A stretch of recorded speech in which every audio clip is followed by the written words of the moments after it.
وعليكم السلام ورحمة الله وبركاته. إن الحمد لله نحمده ونستعينه ونستغفره ونعوذ بالله من شرور أنفسنا ومن سيئات أعمالنا من يهدي الله فلا مضل له ومن يضلل فلا هادي له وأشهد أن لا إله إلا الله وأشهد أن محمدا عبده ورسوله أما بعد. حدیث سامعین، آج کی اس نادیہ میں میری تقریر کا عنوان ہے ہم دینی تعلیم کیوں حاصل کریں. حدیث سامعین، سب سے پہلے یہ جاننا چاہیے کہ اللہ رب العالمین نے ہمیں کیوں پیدا کیا ہے، ہمارے آنے کا یہاں کیا مقصد ہے. اس کا جواب سورہ ذاریات آیت نمبر 56 سے ملتا ہے کہ اللہ تعالیٰ فرماتے ہیں وَمَا خَلَقْتُ الْجِنَّ وَالْإِنسَ إِلَّا لِيَعْبُدُونَ، یعنی اللہ تعالیٰ نے تمام انسانوں کو صرف اپنی عبادت کے لیے پیدا کیا ہے. عزیز سامعین، اب عبادت کیا ہے، عبادت کسے کہتے ہیں اور ہمیں عبادت کس کی کرنی چاہیے؟ ان تمام باتوں کا جواب ہمیں اس وقت معلوم ہوگا جب ہمارے پاس قرآن و حدیث کا علم ہوگا اور دینی بنیادی کا معلومات ہوگا. اور ورنہ اگر ہم عبادت کی مفہوم کو نہیں سمجھ سکتے تو ہم یہ کیسے جانیں گے کہ یہاں آنے کا کیا مقصد ہے اور اللہ تعالیٰ نے ہمیں کیوں پیدا کیا ہے. ہمیشہ یاد رکھیے ہم ایک مسلمان قوم ہے، ہماری ایک الگ شریعت ہے، الگ سماج ہے. ہمارے نبی صلی اللہ علیہ وسلم فرماتے ہیں طلب العلم فریضۃ علی کل مسلم، یعنی علم کا حاصل کرنا ہر مسلمان مرد ہو یا عورت سب پر فرض ہے. عزیز سامعین، میں یہاں یہ پوچھنا چاہتی ہوں کہ علم کی فرضیت کا مطلب اور اس کے سوا کیا ہو سکتا ہے کہ اتنا علم، اتنی تعلیم ہمارے لیے جاننا ضروری ہے جس طور سے اپنے دین پر جس سے ہم اپنے دین پر صحیح طور سے عمل کر سکیں. اتنا تو معلوم ہونا چاہیے نا کہ اللہ رب العالمین ہمارے کس کام سے راضی ہے اور کس کام سے ناراض ہے، اور کون سی چیز ہمارے لیے جائز اور درست ہے اور کون سی چیز ہمارے لیے ناجائز اور حرام ہے. مگر افسوس کی بات ہے کہ آج ہمیں بہت ساری خواتین ایسی مل جائے گی جنہیں اپنے دین کے بارے میں اپنے دین کی موٹی موٹی باتوں کا علم نہیں ہے. نماز پڑھتے تو نماز کے مسائل اور روزہ پڑھتے تو روزہ کے مسائل، ان سے بنیادی باتوں کا بھی علم نہیں ہے.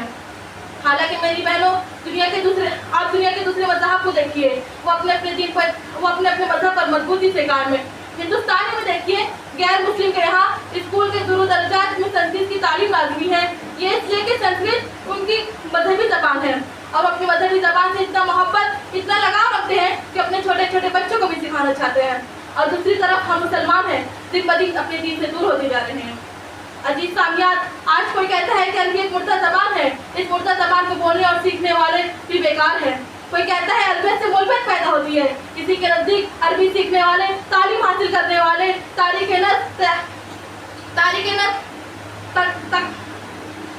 تک نوزی ہوتے ہیں. میری بہنوں، کہنے والے تو سب کچھ کہہ گئے. آپ اس بات کو غور کیجیے، کیا پاکیزہ مذہبی اسلام کی خاطر، اپنے دین کو سمجھنے کی خاطر کیا ہمارے لیے دینی تعلیم حاصل کرنا ضروری نہیں ہے؟ کیا ہماری سب سے مقدس کتاب قرآن مجید عربی میں ہے، ہمارے نبی صلی اللہ علیہ وسلم کی زبان سے نکلی ہوئی مبارک الفاظ عربی میں ہیں؟ کیا ہمارے اندر یہ شوق نہیں کہ ہم جانیں کہ اللہ رب العزت ہمیں کیا کہتا ہے؟ ہمارے نبی صلی اللہ علیہ وسلم کی پیاری باتیں ہم کو سیکھنے کا فرض نہیں؟ عزیز سامعین، آج دنیا میں ہم مسلمانوں پر، ہمارے مذہب پر، ہمارے عقیدے پر حملے ہوتے ہیں. ہمیں برا بھلا کہا جاتا ہے اور آپ خود دین کی حفاظت اور دینی دفاع کیسے کریں گے جب آپ کو خود ہی دین کے مطابق علم نہیں ہوگا؟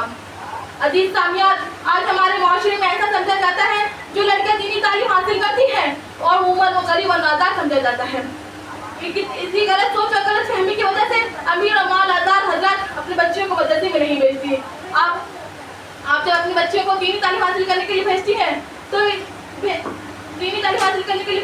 تو آپ کے اطمینان کے لیے فقط اتنی بات کافی ہونا چاہیے کہ نبی صلی اللہ علیہ وسلم نے ایک قرآن کی تعلیم حاصل کرنے والوں کو سب سے بہتر قرار دیا ہے اور فرمایا ہے خیرکم من تعلم القرآن وعلمہ، تم میں بہترین انسان وہ ہے جو قرآن سیکھے اور سکھائے.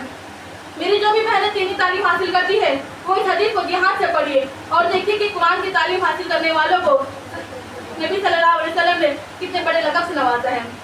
عزیز سامعین، میری تمام باتوں کا خلاصہ یہ ہے کہ دینی تعلیم ہماری زندگی کے لیے ہوا میں سانس لینے سے زیادہ ضروری ہے، لہٰذا خود بھی دینی تعلیم حاصل کیجیے اور دوسروں کو بھی سکھائیے. آخر میں ایک بات یہ کہنا چاہوں گی کہ اسلام آپ کو دنیاوی تعلیم حاصل کرنے سے نہیں روکتا. آپ شوق سے سائنس پڑھیے، ڈاکٹر بنیے، انجینئر بنیے، کوئی حرج نہیں.